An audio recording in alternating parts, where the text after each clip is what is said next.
अस्सलाम वालेकुम, मैं हूं Shahzeb Khanzada. Toshakhana case, cipher case और इद्दत केस में सजाएं होने के बाद इमरान खान के खिलाफ सबसे अहम मुकदमा 190 मिलियन पाउंड केस का है, जिसमें उन पर बतौर वजीर आजम प्रॉपर्टी टाइकून को 190 मिलियन पाउंड का फायदा पहुंचाकर बदले में करोड़ों रुपए का फायदा लेने का इल्जाम है। इस केस में इमरान खान के साथ साथ उनकी एहलिया बुशरा बीबी भी ट्रायल का सामना कर रही हैं, जबकि बाकी मुल्जिमान अदम पेशी पर इश्तिहारी करार दिए जा चुके हैं। और इस केस में परसों इस्लामाबाद हाई कोर्ट इमरान खान को जमानत दे चुकी है, मगर यह केस ट्रायल कोर्ट में ज़ेर समाअत है। और आज भी इमरान खान और बुशरा बीबी के खिलाफ अडियाला जेल में 190 मिलियन पाउंड केस की समाअत हुई, जिसमें ड्रामाई सूरत हाल देखने में आई। समाअत के आगाज में ही बुशरा बीबी ने इमरान खान से मुशावरत के बगैर अपनी जानिब से एहतसाब अदालत के जज नासिर जावेद राना पर अदम एतमाद कर दिया। फिर समाअत के दौरान बुशरा बीबी इमरान खान की बहनों से बज़ाहिर नाराज भी नजर आई। खुद इमरान खान भी काफ़ी परेशान नजर आए, मगर फिर सहाफ़ियों से बात करते हुए सियासी सूरत हाल पर उन्होंने अपना मौक़िफ़ भी दिया। जियो न्यूज़ के नुमाइंदे शब्बीर डार के मुताबिक समाअत के आगाज़ में बुशरा बीबी गुस्से में कमरा अदालत में दाखिल हुई और इमरान खान के पास जाने के बजाय अलग बैठी रहीं। साथ ही बुशरा बीबी कमरा अदालत में मौजूद इमरान खान की बहनों से भी नहीं मिली। कमरा अदालत में दाखिल होने के थोड़ी देर बाद बुशरा बीबी भी गुस्से में रोस्ट्रम पर आ गई और जज से मुकालमा करते हुए कहा कि पहले वाले केसेस के जजेस पर भी एतमाद नहीं था, इस अदालत पर भी अदम एतमाद कर रही हूँ। 15 मई को अडियाला जेल में समाअत थी, लेकिन मुझे किसी ने नहीं बताया। इस पर जज ने उनसे कहा कि 15 मई की समाअत तो मुलतवी हो गई थी। बुशरा बीबी ने मजीद कहा कि मैं इस केस में कैदी नहीं हूँ, नाइंसाफी की वजह से जेल में हूँ। इस मौके पर इमरान खान अपनी जगह से उठकर बुशरा बीबी के साथ रोस्ट्रम पर खड़े हो गए और बुशरा बीबी को फैमिली कॉर्नर में चलने के लिए कहा। वुकला और इमरान खान ने अदालत से बुशरा बीबी को कायल करने के लिए 3 दफ़ा वक्त मांगा, जिस पर अदालत ने समाअत में 3 बार वक्फा किया और फिर तवील मुशावरत के बाद इमरान खान और वुकला ने अदम एतमाद वापस लेने से मुतालिक अदालत को आगाह किया। इसके बाद पीटीआई के वुकला ने समाअत 15 दिन बाद करने और गुज़िश्ता रोज़ जारी किए गए अदालती नोटिस पर अदालत में दरख्वास्त जमा कराई, जिसके बाद अदालत ने 190 मिलियन पाउंड रेफरेंस की समाअत 22 मई तक मुलतवी कर दी। जबकि आज केस में किसी गवाह का बयान रिकॉर्ड नहीं किया गया। मगर सिर्फ यही नहीं, आज शुरू में बुशरा बीबी इमरान खान की बहनों के साथ बैठी हुई, अपनी बेटियों से भी नहीं मिली। फिर जब अलहदा कमरे का इंतजाम किया गया तो उन्होंने अपनी बेटियों से अलहदगी में मुलाकात की। नुमाइंदा जियो न्यूज़ शब्बीर डार के मुताबिक आज इमरान खान समाअत की इब्तिदा से लेकर आखिर तक परेशान नजर आए और कभी वुकला, कभी रोस्ट्रम, कभी बुशरा बीबी और कभी बहनों के पास जाते रहे। इमरान खान ने सहाफ़ियों से गुफ्तगू करते हुए कहा कि फॉर्म 47 के बेनिफिशरी से जब कोई सवाल होता है तो वो हमला आवर हो जाते हैं। झूठ को बचाने के लिए जजेस और मीडिया पर दबाव बढ़ाया जा रहा है। सदर, वजीर आजम और वजीर आला पंजाब झूठ की बुनियाद पर बैठे हैं। फॉर्म 47 का बेनिफिशरी गवर्नर खैबर पख्तूनख्वा फैसल करीम कुंडी वजीर आला अली अमीन गंडापुर पर जाती हमले कर रहा है। फॉर्म 47 के बेनिफिशरी ही जस्टिस बाबर सत्तार पर लफ्जी हमले कर रहे हैं। जमहूरियत इखलाकी क़ुव्वत पर चलाई जाती है। निगरान वजीर आजम के बयान के बाद इस हुकूमत के पास क्या जवाब है? निगरान वजीर आजम अनवारुल हक काकड़ ने हनीफ अब्बासी को ताना देकर शहबाज शरीफ को पैगाम भेजा। इमरान खान ने मजीद कहा कि चीफ जस्टिस एक दबंग आदमी है। चीफ जस्टिस ने कहा कि भुट्टो को फेयर ट्रायल नहीं मिला, क्या मुझे फेयर ट्रायल मिल रहा है? जिस तरह मुल्क चलाया जा रहा है, इससे मुल्क की सलामती खतरे में बढ़ जाएगी। ये जंग आमरीत के खिलाफ जंग चल रही है। हमारा ये सवाल है कि हमारी 9 मई और 8 फरवरी के हवाले से पटिशंस को क्यों नहीं सुना जा रहा? हमारा ट्रायल भी नवाज शरीफ, आसिफ अली जरदारी और यूसुफ गिलानी के ट्रायल की तर्ज पर चलाया जाए। इस मौके पर सहाफ़ी ने पूछा कि क्या आप भी बुशरा बीबी की तरह अदालत पर अदम एतमाद कर रहे हैं? तो इमरान खान ने जवाब दिया कि हम ये चाहते हैं कि हमारे ट्रायल की कार्रवाई नॉर्मल अंदाज में आगे बढ़ाई जाए। आर्मी चीफ को ख़त अपनी ज़ात के लिए नहीं बल्कि मुल्क के लिए लिखूंगा। वुकला को हिदायत दी हैं कि वो ख़त तैयार करके मुझे बताएंगे। ख़त में बताऊंगा कि आज़ाद कश्मीर में जो हो रहा है और मुल्क जहां जा रहा है, इस पर हमें सोचना पड़ेगा। फौज और लोगों को आमने सामने नहीं किया जाता। इमरान खान ने आज ये भी कहा कि मिसकंडक्ट पर साइफर केस की समाअत करने वाले जज अब्बुल हसनात और इद्दत केस की समाअत करने वाले जज कुदरतुल्लाह के खिलाफ रेफरेंस फाइल करने का कहा है। आज अडियाला जेल में समाअत के दौरान क्या मंजरनामा था, बात करेंगे जियो न्यूज़ के नुमाइंदे शब्बीर डार से। शब्बीर डार, बहुत शुक्रिया, आप आज अदालत में मौजूद थे। ये क्या मामला हुआ है? इमरान खान साहब तो एक समाअत में इन जज साहब की तारीफ कर चुके हैं कि गुज़िश्ता मुकदमात के मुकाबले में आप सही अंदाज में आगे बढ़ रहे हैं। बुशरा बीबी अचानक गुस्से में, अदम एतमाद, फिर अदम एतमाद वापस, क्या हुआ ये? शाहजेब साहब, आज अडियाला जेल में 190 मिलियन पाउंड की रेफरेंस की जो समाअत थी वो इंतहाई गैर मामूली थी और कमरा अदालत में माहौल इब्तिदा से आखिर तक इंतहाई टेंस था। इमरान खान खुद भी परेशान थे। हुआ कुछ यूँ कि जब समाअत शुरू हुई तो बानी पीटीआई और उनकी जो बहनें हैं या जो बुशरा बीबी की जो बेटियां हैं वो ऑलरेडी कमरा अदालत में मौजूद थी। लेकिन जब बुशरा बीबी कमरा अदालत में आई तो वो इंतहाई गुस्से में थी। कमरा अदालत में दाखिल होकर वो पहले उन्होंने इधर उधर देखा उसके बाद वो जहाँ पे प्रोसिक्यूशन और जो वकला की जगह है वहाँ पर वो अपनी निशस्त पर बैठ गई। हालांकि मामूल के मुताबिक होता यूँ है कि जब भी वो कमरा अदालत आती हैं तो इमरान खान उठकर उनके पास चले जाते हैं, थोड़ी गुफ्तगू होती है, उसके बाद वो इकट्ठे जाकर अपनी अपनी निशस्तों पर इकट्ठे बैठते हैं। लेकिन आज ऐसा नहीं हुआ। आज बुशरा बीबी वकला की जगह पर निशस्त पर बैठ गई और 2 से 3 मिनट के बाद वो उठकर रोस्टम पर गई और जज नासिर जावेद राना से मुखातिब हुई और उनको कहा कि जो 15 मई की समाअत थी उससे मुतल्लिक मुझे आगाह नहीं किया गया, वो समाअत मुझे नहीं बताया गया कि ये हुई है कि नहीं हुई है। जिस पर जज साहब ने उन्हें कहा कि वो समाअत तो मुलतवी हो चुकी थी, आपके वकला को भी इंटीमेट किया गया था और जेल अथॉरिटीज़ को भी इंटीमेट किया गया था, ये कैसे हो सकता है कि आपको इतला नहीं की गई। जिस पर बुशरा बीबी ने कहा कि नहीं, मुझे बिल्कुल भी पता नहीं है वो समाअत हुई है नहीं है। मेरे जो पिछले केसेस थे वो तोशा खाना हो या इद्दत में निकाह का केस हो, मैंने उन जजेस पर भी अदम एतमाद किया था और मैं आज भी आप पर भी अदम एतमाद कर रही हूँ। मैं इस केस में कैदी नहीं हूँ, मैं नाइंसाफ़ियों का शिकार हूँ, लिहाजा मैं इस अदालत पर अदम एतमाद कर रही हूँ।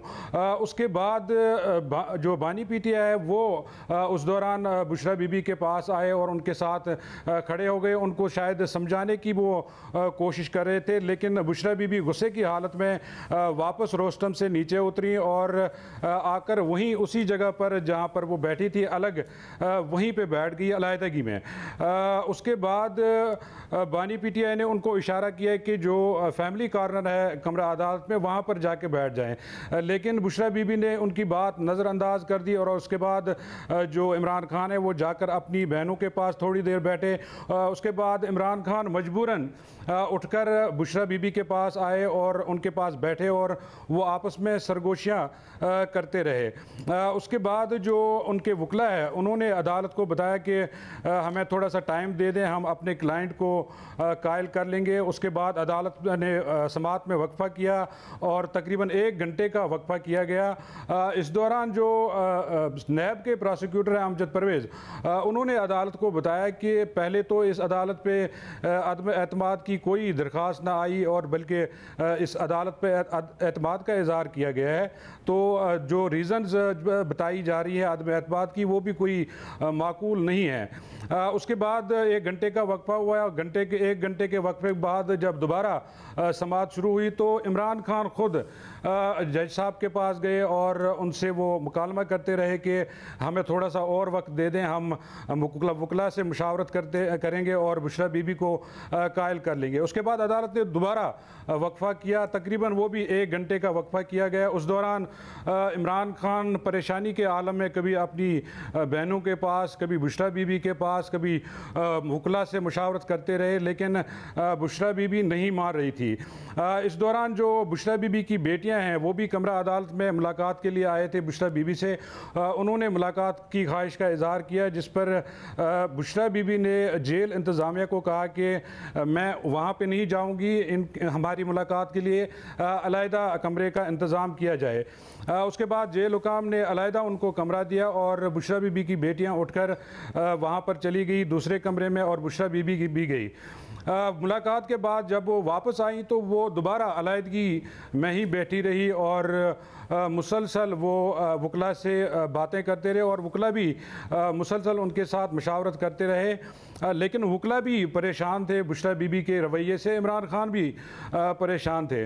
आखिर पर जब मशावरत मुकम्मल हो गई उसके बाद इमरान खान खुद रोस्टम पर गए, बुशरा बीबी नहीं गई, इमरान खान ही गए। उन्होंने जज साहब को बताया कि अदम एतमाद हम वापस ले रहे हैं, लेकिन जो हमारी दरख्वास्त है, जो समाअत चल रही है, जो ट्रायल है, इसको नॉर्मली चलाया जाए, इसमें तेज़ी ना दिखाई जाए, क्योंकि जो 8 फरवरी से पहले जो केसेस चले हैं उनमें जल्दबाजी की गई, तो हम ये चाह रहे हैं कि इस ट्रायल को नॉर्मल तरीके से चलाया जाए।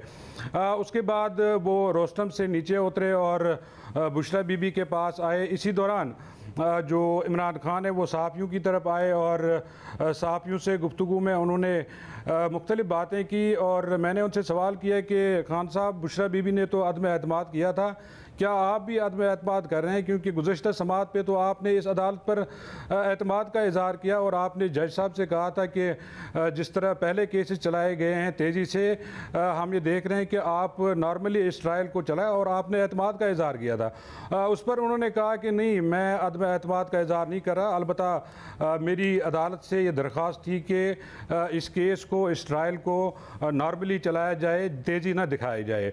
मतलब अगर चीफ जस्टिस काजी फैसला को दबंग किस बात पर कहा इमरान खान साहब ने? उन्होंने कहा कि जो चीफ जस्टिस ऑफ पाकिस्तान है, जस्टिस काजी फायज़ ईसा, वो बड़े दबंग आदमी हैं, लेकिन हमारा उनसे ये सवाल है कि हमारी जो 9 मई और जो 8 फरवरी की पटिशन्स है वो क्यों नहीं सुनी जा रही हैं? और अगर चीफ जस्टिस ऑफ पाकिस्तान ये कह रहे हैं कि भुट्टो को फेयर ट्रायल नहीं मिला, तो मुझे कहाँ से फेयर ट्रायल मिल रहा है? इसके अलावा उन्होंने कहा कि बहुत शुक्रिया, हमारे साथ मौजूद थे, आपने तफसीलात सुनी। दूसरी जानिब आज इमरान खान के खिलाफ टीरियन वाइट केस के हवाले से बड़ी खबर सामने आई है। इस्लामाबाद हाई कोर्ट में इस केस को सुनने वाला पिछला बेंच पिछले साल मई में इख्तिलाफात का शिकार होकर टूट गया था, जिसके बाद आज केस की समाअत के लिए इस्लामाबाद हाई कोर्ट के चीफ जस्टिस ने नया बेंच बना दिया है और खुद चीफ जस्टिस आमिर फारूक, जो पहले इस केस की सरबराही कर रहे थे, वो अब इस केस से अलग हो गए हैं। साथ ही पिछले बेंच में मौजूद जस्टिस मोहसिन अख्तर कियानी भी नए बेंच में शामिल नहीं हैं और सिर्फ जस्टिस अरबाब मोहम्मद ताहिर को दोबारा बेंच में शामिल कर लिया गया है और उनके साथ जस्टिस तारिक महमूद जहांगीरी और जस्टिस समन रिफत शामिल हैं। बेंच की सरबराही जस्टिस तारिक महमूद जहांगीरी कर रहे हैं। अब ये बेंच 21 मई से समाप्त करेगा। इस केस में इमरान खान पर इल्ज़ाम है कि उनकी टीएन वाइट नामी बेटी है, जिसे वो कागजात नामजदगी में जाहिर नहीं कर रहे हैं, इसलिए वो अवामी ओहदा रखने के लिए नाअहल हैं।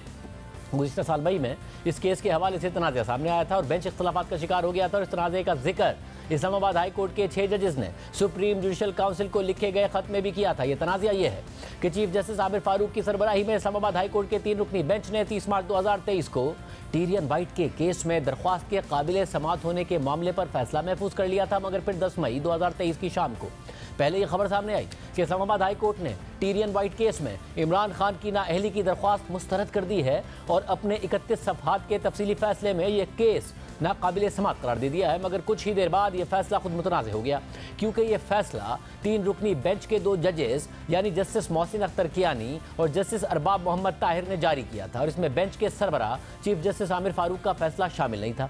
लेकिन फिर कुछ देर बाद इस्लामाबाद हाई कोर्ट ने एक एलामिया जारी किया, जिसने केस का रुख ही बदल कर रख दिया। एलामिया में कहा गया था कि कॉज लिस्ट के इजरा फरीकैन को इतला दिए बगैर और बेंच के 1 रुकन यानी चीफ जस्टिस के दस्तखत के बगैर 2 जजेस की राय अपलोड कर दी गई, वेबसाइट पर अपलोड की गई। 2 जजेस की राय अदालती फैसला नहीं है और ये रूल्स और रिवायात के खिलाफ है। एलामिया के मुताबिक केस की दोबारा समाअत के लिए चीफ जस्टिस की जानिब से नया बेंच तश्कील दिया जा रहा है। वेबसाइट पर कॉज लिस्ट के बगैर जजेस की राय अपलोड करने के जिम्मेदारों के खिलाफ एक्शन लिया जाएगा। बाद में जस्टिस मोहसिन अख्तर कियानी और जस्टिस अरबाब ताहिर का फैसला इस्लामाबाद हाई कोर्ट की वेबसाइट से भी हटा दिया गया। यानी एक तरफ इस्लामाबाद हाई कोर्ट के चीफ जस्टिस थे और दूसरी तरफ जस्टिस मोहसिन अख्तर कियानी और जस्टिस अरबाब ताहिर थे और ये दोनों जजेस उन 6 जजेस में शामिल हैं जिन्होंने अदालती मामलात में मुदाखलत पर सुप्रीम जुडिशल काउंसिल को खत लिखा हुआ है और दबाव से मुताल्लिक उस खत में टीरियन वाइट केस का जिक्र भी किया गया है। उस खत के मुताबिक टीरियन वाइट के केस में दरख्वास्त के काबिल समाअत होने के सवाल पर 30 मार्च 2023 को फैसला महफूज किया गया और बेंच के सरबराह यानी चीफ जस्टिस आमिर फारूक ने दरख्वास्त को काबिल समाअत करार दिया, मगर बाकी 2 जजेस यानी जस्टिस मोहसिन अख्तर कियानी और जस्टिस अरबाब ताहिर ने इस राय से इख्तिलाफ किया और दरख्वास्त को नाकाबिल समाअत करार देने की राय 19 अप्रैल 2023 को जारी कर दी। खत के मुताबिक दोनों जजेस जिन्होंने दरख्वास्त को नाकाबिल समाअत करार दिया, एजेंसी के अहलकारों ने उन जजेस पर उनके दोस्तों और रिश्तेदारों के जरिए काफ़ी दबाव डाला और अपनी सिक्योरिटी के खौफ से दोनों जजेस ने अपने घर में इजाफी तहफ़्फ़ुज़ का बंदोबस्त किया, जबकि एक जज को तनाव की वजह से हाई ब्लड प्रेशर होने पर अस्पताल में दाखिल होना पड़ा। खत के मुताबिक ये मामला इस्लामाबाद हाई कोर्ट के चीफ जस्टिस यानी बेंच के 3रे रुकन जस्टिस आमिर फारूक के सामने रखा गया और 2 मई को उस वक्त सुप्रीम कोर्ट के चीफ जस्टिस यानी जस्टिस उमर अता बंदियाल के घर में होने वाली मुलाकात में भी उनकी तवज्जो इस बात पर दिलाई गई। और अब इस तराजे के 1 साल बाद टीरियन वाइट केस के समाअत के लिए नया बेंच बना दिया गया है। इस पर बात करेंगे इस्लामाबाद हाई कोर्ट को कवर करने वाले जियो न्यूज़ के नुमाइंदे उवैस उज़ैसी। उवैस, बहुत शुक्रिया मुझे ज्वाइन करने के लिए। उवैस, अचानक हुआ है, एक्सपेक्टेड था, क्या मामला है? जी बिल्कुल, देखें शाहज़ेब साहब, ये जो बेंच है ये पुराना बेंच तो टूट गया था और ये एक्सपेक्ट किया जा रहा था कि जो नया बेंच बना है उसको समाअत के लिए फिक्स कर दिया जाएगा, लेकिन उसकी तफसीलात हम काफ़ी अरसा से ढूंढ रहे थे लेकिन नहीं मिल पा रही थी। अब अचानक ये जो केस है वो फिक्स भी हो गया है 21 मई के लिए, और जो लार्जर बेंच तश्कील दिया गया है उसकी कंपोजिशन कुछ इस तरह है कि जस्टिस तारिक महमूद जहांगीरी की सरबराही में ये लार्जर बेंच बनाया गया है, जिसमें जस्टिस अरबाब मोहम्मद ताहिर और जस्टिस समन रिफत इम्तियाज को शामिल किया गया है। इस लार्जर बेंच से चीफ जस्टिस आमिर फारूक ने खुद को अलग कर लिया है और जस्टिस मोहसिन अख्तर कियानी भी इस बेंच का हिस्सा नहीं है, वो सीनियर प्यूनी जज हैं। क्योंकि ये जो कंट्रोवर्सी बनी थी वो कुछ इस तरह थी कि जो चीफ जस्टिस आमिर फारूक की सरबराही में 3 रुकनी लार्जर बेंच इसकी समाअत कर रहा था, तो 2 जजेस इस नुक्ते पर मुत्तफिक हो गए थे कि ये काबिल समाअत नहीं है केस। और इसकी जो वजह बताई गई थी वो इस तरह थी कि दौरान समाअत मुख्तलिफ जो आर्गूमेंट्स के दौरान सवालात बेंच की जानिब से पूछे गए थे और पटिशनर के वकील की जानिब से ये बताया गया था अदालत को कि जो इमरान खान की मुबैना बेटी टेरियान जेड वाइट हैं, उनके हवाले से सीता वाइट के पास अमरीकी अदालत का एक फैसला था और उस फैसले के मुताबिक इमरान खान को ही उनका वालिद डिक्लेयर किया गया है। ताहम वो इस हवाले से कोई सर्टिफाइड कॉपी या मुसद्दका जो डॉक्यूमेंट्स थे, दस्तावेजात थी, वो अदालत के सामने पेश नहीं कर सके थे। और इसी पॉइंट पर अदालत ने ये नुक्ता उठाया था कि अगर जो मुतासरा फरीक है यानी कि टेरियान जेड वाइट वो खुद इस हवाले से कोई दरखास्त दायर करें तो फिर उसको तो ज़ेरे गौर लाया जा सकता है, लेकिन एक कोई तीसरा शख्स यानी आम शहरी उठ के अदालत में आए तो फिर उसकी दरखास्त को अदालत क्यों सुने। लेकिन जो उनका मौक़िफ़ था पटिशनर के वकील का, एक शहरी जिन्होंने ये दरखास्त दायर की हुई है, उनका ये कहना था कि ये आर्टिकल 199 के तहत दरखास्त दायर की गई है और उनका ये अख्तियार है, क्योंकि किसी भी पब्लिक ऑफिस होल्डर के लिए ये जरूरी है कि वो ये सारी चीजें डिक्लेयर करें। और जो मेन उसमें प्ली ली गई थी दरखास्त में वो ये ली गई थी कि इमरान खान ने जब अपने कागजात नामजदगी जनरल इलेक्शन के लिए जमा कराए तो उसमें टेरियान जेड वाइट का जिक्र नहीं किया, लिहाजा वो सादिक और अमीन नहीं रहे, इसलिए उनको ये बात छुपाने पर जो है नाअहल करार दिया जाए। अब दिलचस्प बात यह है कि जो नया बेंच है वो तश्कील दे दिया गया है और अब देखना यह है कि उस बेंच में सिर्फ जस्टिस अरबाब मोहम्मद ताहिर वो रुकन है जो पिछले बेंच का भी हिस्सा थे और इस बेंच में भी शामिल होंगे। तो एक तरह से ये जो प्रोसीडिंग है ये दोबारा शुरू होगी और फिर देखा जाएगा कि बेंच का मूड क्या है और ये केस किस तरफ जा रहा है। बहुत शुक्रिया, वो तफसीलात बता रहे थे। प्रोग्राम में आगे बढ़ते हैं। आला अदलिया में मुबैना मुदाखलत, जजिस के खतूत और इस पर हुकूमती रहनुमाओं के रद्द-ए-अमल के मामले ने आज एक नया रुख इख्तियार कर लिया है। सुप्रीम कोर्ट ने अदलिया के खिलाफ बात करने पर सेनेटर फैसल वाउडा और MQM के रुकने कौमी असम्बली मुस्तफ़ा कमाल को तौहीन अदालत का शो कॉज नोटिस जारी कर दिया है। इस हवाले से सबसे पहले सेनेटर फैसल वाउडा ने न्यूज़ कॉन्फ्रेंस की थी, जिसका गुज़िश्ता रोज़ सुप्रीम कोर्ट ने आज खुद नोटिस लेकर केस आज समाअत के लिए मुकर्रर कर दिया था। आज चीफ जस्टिस कादी फाइज़ ईसा की सरबराही में जस्टिस इरफान सादत खान और जस्टिस नईम अख्तर अफगान पर मुश्तमिल 3 रुकनी बेंच ने इस केस की समाअत की, जिसके दौरान चीफ जस्टिस ने फैसल वाउडा की प्रेस कॉन्फ्रेंस की तफसीलात तलब कर ली। समाअत के आगाज़ में additional attorney general Aamir Rahman पेश हुए तो चीफ जस्टिस कादी फाइज़ ईसा ने उनसे सवाल किया कि क्या आपने फैसल वाउडा की प्रेस कॉन्फ्रेंस सुनी है, क्या प्रेस कॉन्फ्रेंस तौहीन आमेज है। एडिशनल अटॉर्नी जनरल ने जवाब दिया कि जो प्रेस कॉन्फ्रेंस मैंने सुनी है उसमें अल्फाज म्यूट थे। चीफ जस्टिस ने रिमार्क दिए कि मेरे खिलाफ इससे ज़्यादा गुफ्तगू हुई है लेकिन मैंने नज़रअंदाज किया। नज़रअंदाज करने का फ़ायदा उठाते हुए लोगों ने सोचा कि हम भी तकरीर कर लें, अगर किसी ने बुरा किया है तो नाम लेकर कहें, इदारे को निशाना बनाने की इजाज़त नहीं देंगे। इदारे अवाम के होते हैं, इदारों को बदनाम करना मुल्क की खिदमत नहीं है। आज़ादी इदारे राय और तौहीन अदालत से मुताल्लिक आइन और कानून पढ़ें। इसके बाद एडिशनल अटॉर्नी जनरल ने आइन का आर्टिकल 19 और तौहीन अदालत के कवानीन पढ़े और फिर चीफ जस्टिस ने मजीद रिमार्क देते हुए कहा कि प्रेस क्लब जाकर कॉन्फ्रेंस की, आप पार्लियामान में बात कर सकते थे। ऐसा लगता है कि जैसे किसी खास मकसद के तहत ये किया गया। हम किसी को इजाज़त नहीं देंगे कि इदारों को नुकसान पहुंचाए। एक के बाद एक प्रेस कॉन्फ्रेंस की गई। इसके बाद मुस्तफ़ा कमाल भी बोले। जुल्फ़िकार अली भुट्टो केस का हवाला दिया गया। जुल्फ़िकार अली भुट्टो केस में हमने अपनी इस्लाह की, आप भी तो कुछ करें। अगर इस्लाह का तरीक़ाकार है तो रजिस्ट्रार को या फिर मुझे लिख कर दें, हम बेहतरी लाएंगे। ये नहीं हो सकता कि आप इदारे के खिलाफ चढ़ दौड़ें, इससे अदलिया पर एतमाद ख़त्म होगा। किसी शख्स पर तनकीद की जा सकती है, बहैसियत इदारा ऐसे रवैये की इजाज़त नहीं दी जाएगी। चीफ जस्टिस ने रिमार्क दिए कि मैं मार्शल लॉ की तौसीक करने वालों का कभी दिफा नहीं करूंगा, लेकिन अगर मैंने कुछ गलत किया है तो इसकी सजा दीगर जजेस को नहीं दी जा सकती। बंदूक उठाने वाला सबसे कमजोर होता है क्योंकि उसके पास कहने को कुछ नहीं होता है।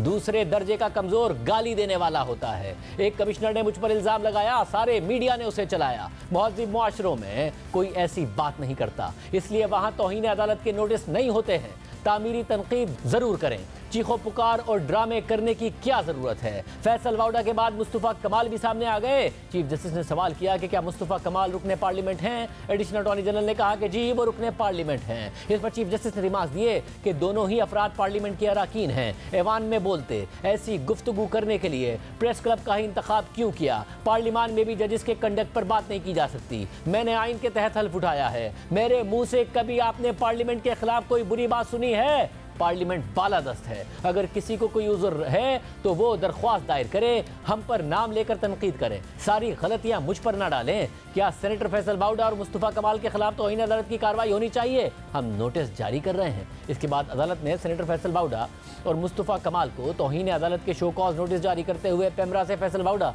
और मुस्तफा कमाल की प्रेस कॉन्फ्रेंसिस की वीडियो रिकॉर्डिंग और मतन तलब कर लिया और अटॉर्नी जनरल को भी मुआवनत के लिए नोटिस जारी कर दिया। अदालत ने अपने हुक्मनामे में लिखा है कि 15 मई को फैसल वाउडा ने प्रेस कॉन्फ्रेंस की। दूसरी प्रेस कॉन्फ्रेंस मुस्तफा कमाल ने की। अदालत में ज़ेरे समाअत मुकदमात पर बात की गई। प्रेस कॉन्फ्रेंस अखबारात में और टीवी पर चलाई गई। आर्टिकल 19 के तहत हर फर्द को इज़हार राय की आज़ादी है। प्रेस कॉन्फ्रेंसिस के जरिए बज़ाहिर अदलिया की तौहीन की गई। 2 हफ्ते में वजाहत दें, क्यों ना इनके खिलाफ तौहीन अदालत की कार्रवाई की जाए। पैमरा प्रेस कॉन्फ्रेंसिस में पूछे गए सवालात और इनके जवाबात की तफसील भी पेश करे। इसके बाद तौहीन अदालत केस में सेनेटर फैसल वाउडा और मुस्तफा कमाल 5 जून को ज़ाती हैसियत में तलब करते हुए समाअत मुलतवी कर दी गई। गुज़िश्ता रोज़ नेशनल प्रेस क्लब इस्लामाबाद में न्यूज़ कॉन्फ्रेंस करते हुए MQM के रुकने कौमी असम्बली मुस्तफा कमाल ने कहा था कि एक सियासतदान दोहरी शरीयत नहीं रख सकता, मगर उसे घर भेजने वाला जज दोहरी शरीयत रख सकता है। अदलिया को इसका जवाब देना चाहिए। पाकिस्तान में किसी मजलूम के साथ खड़े होने पर अदलिया तैयार नहीं है। जजेस को कोई तकलीफ पहुंचे, जजेस की हुकूक की पामाली हो रही है, एक खत पे 100 मोटो एक्शन हो गया। अल्लाह के हुकूक की पामाली हो रही है, अल्लाह और उसके रसूल से जंग पर आमादा है, वहां पर कानों पे जू नहीं रेंग रही, वहां पर कोई तकलीफ नहीं हो रही। अब ये नया वार हुआ है और ऐसा लग रहा है कि अब जुडिशरी और फौज के दरमियान जंग चल रही है। ये कोई बाहर मुल्क की जुडिशरी नहीं, उनके अपने मुल्क की जुडिशरी जो है वो उनके ऊपर ये इल्जामात लगा रहे हैं। उस सब सिटिंग जजेस जो है वो उनके खिलाफ सफारा हुए हुए हैं। तो वो आज उनका मोटिवेशनल लेवल क्या होगा? ये काम कर कौन रहा है जिनका अपना रिकॉर्ड बड़ा ड्यूबियस हो गया है। एक सियासतदान जो है वो दोहरी शरीयत नहीं रह सकता, लेकिन एक जज जो है वो दोहरी शरीयत रख सकता है। एक सिटिंग प्राइम मिनिस्टर को आप अकामा रखने पे घर भेज दें और खुद जो है वो जो घर भेजने वाला वो तो उससे ज्यादा कैरेक्टर वाला होना चाहिए। वो जो है वो अमेरिका की वफादारी का हल्फ उठा ले अगर फर्ज करें। ये बहुत बड़ा क्वेश्चन मार्क है। अदलिया को इसका जवाब देना चाहिए। पाकिस्तान में किसी मजलूम के साथ खड़े होने के लिए जुडिशरी तैयार नहीं है। जबकि MQM से ताल्लुक़ रखने वाले गवर्नर सिंध कामरान टिसोरी भी इससे पहले अदलिया पर तहफ़्फ़ुज़ात का इज़हार कर चुके हैं और इसी नेशनल प्रेस क्लब में नून लीग के रहनुमा तलाल चौधरी, इस्तेकाम पाकिस्तान पार्टी के रहनुमा अन चौधरी और आज़ाद सेनेटर फैसल वाउडा भी अदलिया से मुताल्लिक बात कर चुके हैं। इस हवाले से सेनेटर फैसल वाउडा कल हमारे ही प्रोग्राम में बात करते हुए कह चुके हैं कि मैं अपनी बातों पर कायम हूँ और पीछे हटने वाला आदमी नहीं हूँ।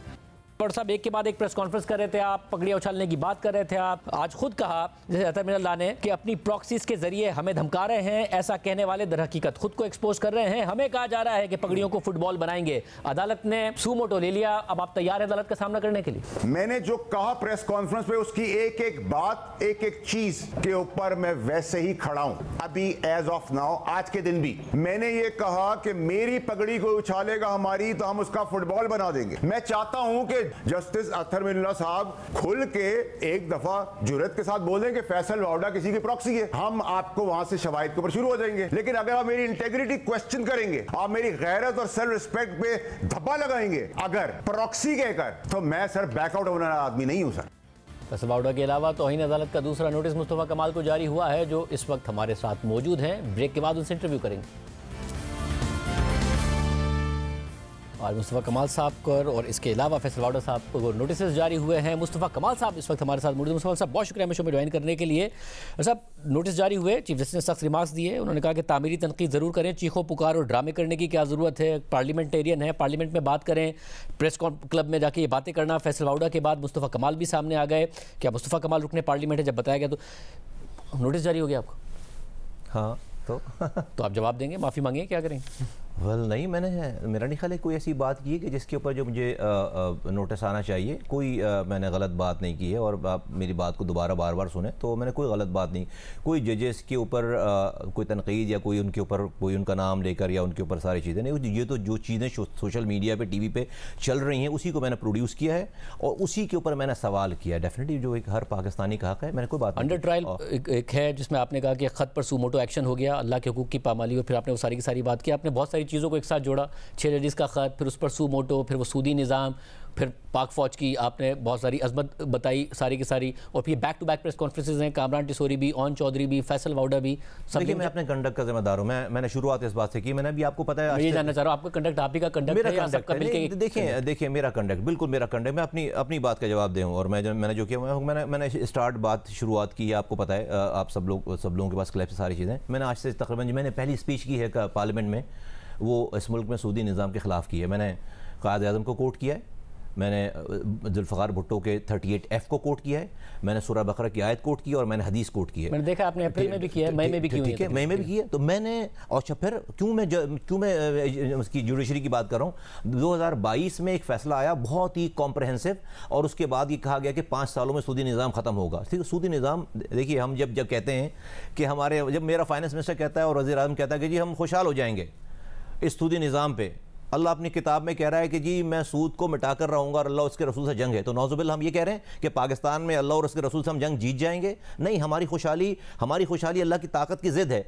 तो 2022 में जब ये फैसला है, 5 सालों में उन्होंने कहा कि जी सूदी निज़ाम ख़त्म हो जाना चाहिए। वो तमाम 16 बैंक्स वो शरीयत अपीलेट बेंच में जाकर जो उन्होंने जाकर स्टे ले लिया है, और वहाँ पर अब 2 सालों से कोई हेयरिंग नहीं, कोई बेंच नहीं। एक दिन में बेंच बनना है सुप्रीम कोर्ट की शरीयत अपीलेट बेंच का, और ये फैसला हो जाना है। तो जहां पर आप इतने अहम मसले पे, जो कि आइनी मसला है, कुरानी मसला है, हदीस का मसला है, क़ायद आज़म की स्पीच का मसला है, और अल्लाह और उसके रसूल से जंग है, वहाँ पे कोई जल्दी नहीं है।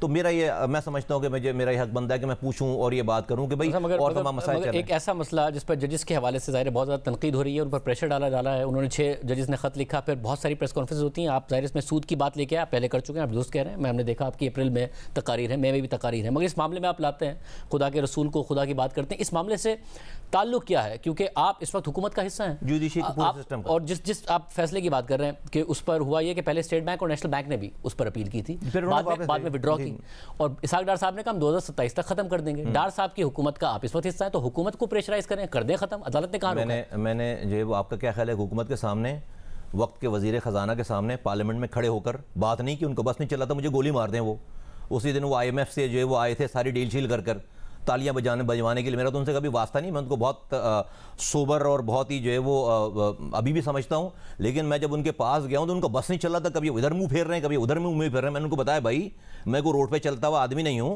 मैं पार्लियामेंट का हिस्सा हूं।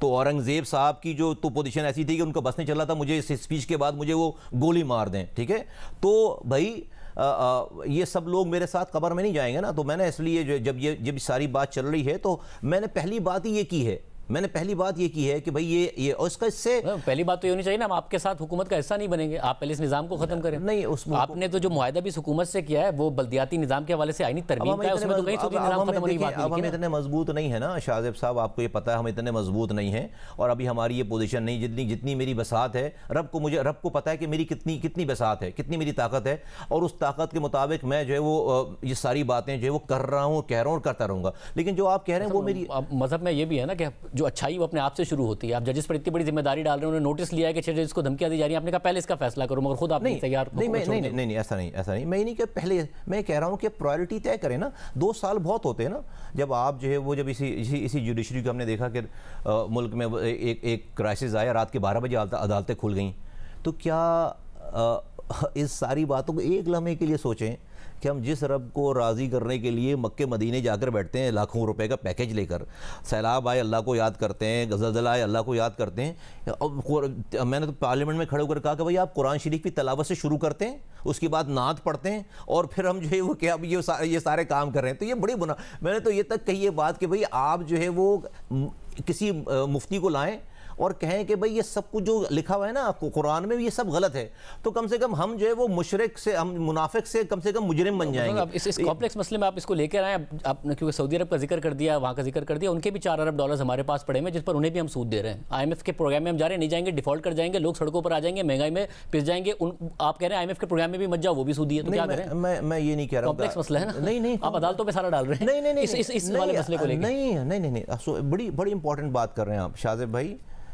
अगर तो एक लम्हे के लिए हम ये वाली आपका आइन का प्रेम्बल शुरू होता है कि where the sovereignty belongs to almighty Allah alone, and और यहाँ से शुरू होता है सारा, ठीक है, and he is the authority of entire universe. आप अपना प्रीएम्बल इससे शुरू कर रहे हैं, अपनी आइन का प्रीएम्बल इससे शुरू कर रहे हैं। मैं सिर्फ ये कह रहा हूँ कि या तो हम ये तय कर लें कि नहीं, ये हम अब ये हुज्जत जो है वो खड़े होकर क़यामत के दिन कर लेंगे कि अल्लाह मियाँ वो तो IMF हमारी कंट्री नहीं चल रही थी, हमारा मुल्क नहीं चल रहा था, और हमें ये मसले थे, सऊदी अरब से पैसे ले लिए थे, IMF से पैसे ले लिए थे, ये क्या तौजीहात में शामिल हैं? फिर जो सुप्रीम इदारा है जो कि हर चीज़ के ऊपर ओवर पावर कर सकता है, आज उसके ऊपर एक बहुत बड़ी अपॉर्चुनिटी नहीं है कि वो इस जो बैंक्स उनके पास 2 सालों से 2022 से जाकर पार्क हुए हैं और उन्होंने फैसले को सस्पेंड कर दिया है, वो इसको प्रायोरिटी दें और इसे एक घंटे में सारी अपीलों को फारिग कर दें अपीलेट बेंच बनाकर। और तो इस टाइमिंग पे, क्योंकि आपने जजेस के हवाले से बात की, फिर दोहरी शरीयत जो कि है भी नहीं, ग्रीन कार्ड का मसला था, उसकी बात कर दी, टाइमिंग बहुत ज़्यादा दोहरी शरीयत की बात भी नहीं की, मैंने ग्रीन कार्ड के मसले को भी लिया। नहीं, आपने कहा ना कि दोहरी शरीयत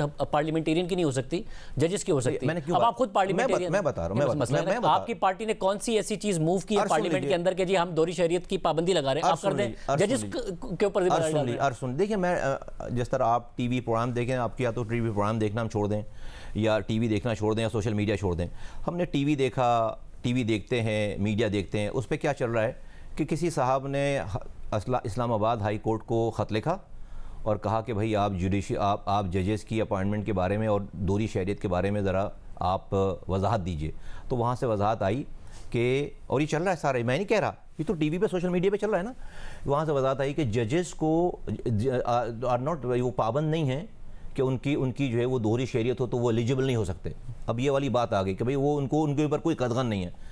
अब मेरा ये सवाल है, डेफिनेट यही मैंने सवाल किया कि भाई जब एक वज़ीर आज़म को आप अकामा पे सिटिंग वज़ीर आज़म को, इलेक्टेड वज़ीर आज़म को घर भेज सकते हैं, तो क्या जज जो क्या एक लम्हे के लिए मैंने कहा इमेजिन कर लें, एज्यूम कर लें कि कोई जज कहीं का जो है वो दोहरी शरीयत कहीं की है और पाकिस्तान के आइन में उसकी जो है वो गुंजाइश है और वो यहाँ का आकर फैसले कर रहे हैं, क्या ये जुडिशरी के लिए भी ठीक बात है? तो चूंकि अगर बात नहीं होती थी तो नहीं होती थी, अब ये बात हो रही है सारे ज़माने में, तो मैंने तो उन तमाम बातों को सामने रखा है, सारी बातों। पार्लियामेंटेरियन पार्लियामेंट में जाएगा, मूव करेगा कि जी मैं इसके लिए मूव करना चाहता हूँ कि जजेस के ऊपर भी ये पाबंदी हो, या प्रेस क्लब में जो बाकी सारे के सारे ओन चौधरी, फैसल वाउडा, कामना टिसोरी कर रहे हैं और मुस्तफ़ा कमाल जैसी शख्सियत, ज़ाहिर है कदावर शख्सियत हैं, बतौर मेयर आपका बड़ा किरदार है, पार्टी के अंदर आपका बड़ा कद है, आप उसी लाइन में लग गए।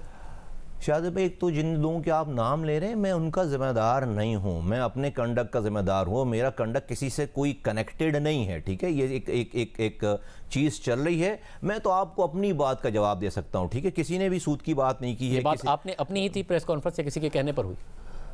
वेल ये तो जो है वो आपको मैं क्या आप ये एक्सपेक्ट करते हैं कि मैं बताऊं हाँ मैं कहीं से डिक्टेशन लेकर आया तो उसके बाद मैंने प्रेस कॉन्फ्रेंस कर दी? नहीं, ऐसा ये भी कहते हैं कैटेगोरिकली कहते हैं कि नहीं ऐसा नहीं है, डिक्टेशन ऐसा नहीं है, किसी के कहने पे नहीं, नहीं ऐसा नहीं है, किसी ने मुझे सूद के ऊपर बात करने के लिए तो नहीं कहा होगा ना। सूद की बात तो इसमें आ गई ना, बात तो बुनियादी तौर पर नहीं, किसी के कहने पे मुस्तफ़ा कमाल किसी के कहने पे कोई काम नहीं करते, जो उसको समझ में आती है ठीक बात उठी। और मैंने मुझे पता है जुडिशरी का क्या एहतराम है, मुझे पता है कि जो है कानून और आइन क्या है, और जो है वो किसी और की बात को अगर मिस कर रहा हूँ, मेरी तमाम एक बात को मैं ओन करता हूँ और मैंने कोई गलत बात नहीं की, मैंने हर बात वो की है जो कि ऑलरेडी हो रही है। और अदालत में जाके क्या कहेंगे आप?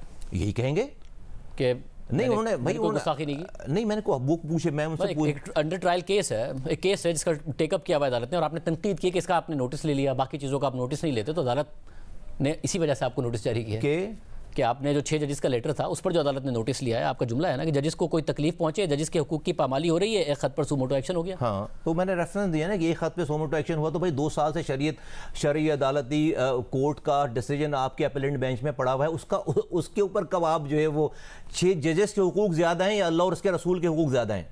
किसको आप जोड़ है ना? नहीं, जो इसलिए तो जोड़ रहा हूँ ना, और टाइमिंग भी नहीं भाई वाकई जोड़ रहा हूँ, बिल्कुल जोड़ रहा हूँ। मुसलसल साहब, अगर इस मुल्क ने आगे बढ़ना है, कितना लाजमी है कि जजेस के ऊपर एजेंसियों का प्रेशर ना हो, उन्हें कॉल्स ना जाएं, उन्हें उनके रिश्तेदारों को अगवा करके प्रेशर ना डाला जा रहा हो, उनके घरों में सर्वेलेंस के कैमरे ना लगे हों, ये कितना बहुत ज़रूरी है। लेकिन मैं सवाल कर लूँ कि जहाँ पर बात होती है इन तमाम चीज़ों की, तो हमने इसी मुल्क में देखा ना, ये जजेस तो बहुत अच्छे होंगे सारे, सब जो है वो मोमिन होंगे, बहुत अच्छे होंगे, मेरे पास तो इसके अलावा कोई और कहने का नहीं। लेकिन हमने इनसे पहले जजेस जो देखे हैं, जजेस ने जो है वो एक डिक्टेटर के कहने पे भुट्टो को लटका दिया।